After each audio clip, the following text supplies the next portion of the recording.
ke fasa, apakah mungkin yang boleh menjadi komplikasi terhadap seseorang pesakit PCOS itu jika tidak mendapatkan rawatan yang betul untuk kondisi mereka? Jadi bagaimana, Datuk, penyambungan? Kalau mereka itu dia ada beberapa kategori. Pertama, kategori bila dia mengandung. Orang polycystic ovary bila dia mengandung. Jadi komplikasi yang mungkin berlaku sering berbanding dengan yang orang lain bila dia keberangkalian untuk keguguran itu tinggi.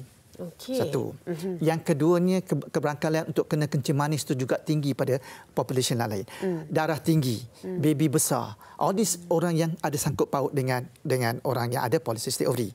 Sekiranya mereka bukan mengandung tapi tidak mahu ambil apa-apa rawatan, bila umur dia meningkat, komplikasi untuk kena kencing manis, kita panggil metabolic syndrome, kencing manis, darah tinggi pun tinggi. Dan juga apa yang kita risau kerana mereka yang bila berumur 45 ke atas yang mempunyai sejarah polycystic ovary yang periodnya tidak menentu, keberangkalian untuk kena kanser dalam rahim, endometrial cancer tinggi, breast cancer pun tinggi.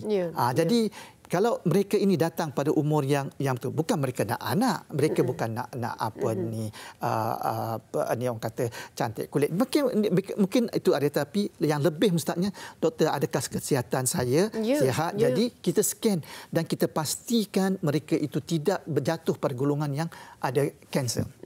Betul, itu yang kita khawatirkan. Nampak macam ialah mungkin saya tak nak anak, saya tak perlu dapatkan rawatan.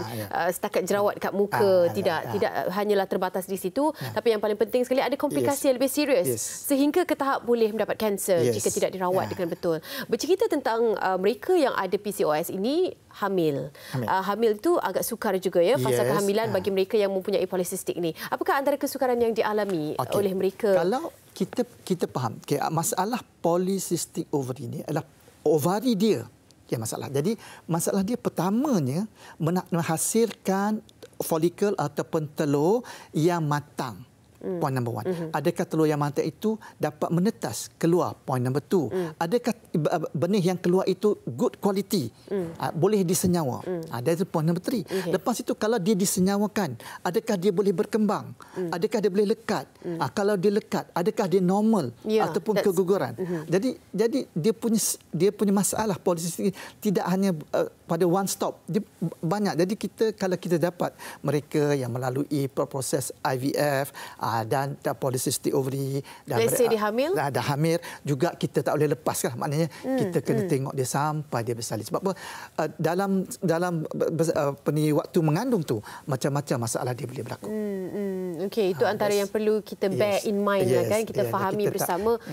Bukan mudahlah mereka yang penghidap PCOS ini untuk melalui fasa kehamilan pula. Perlu diberi perhatian juga untuk setengah-setengah kes. Okey.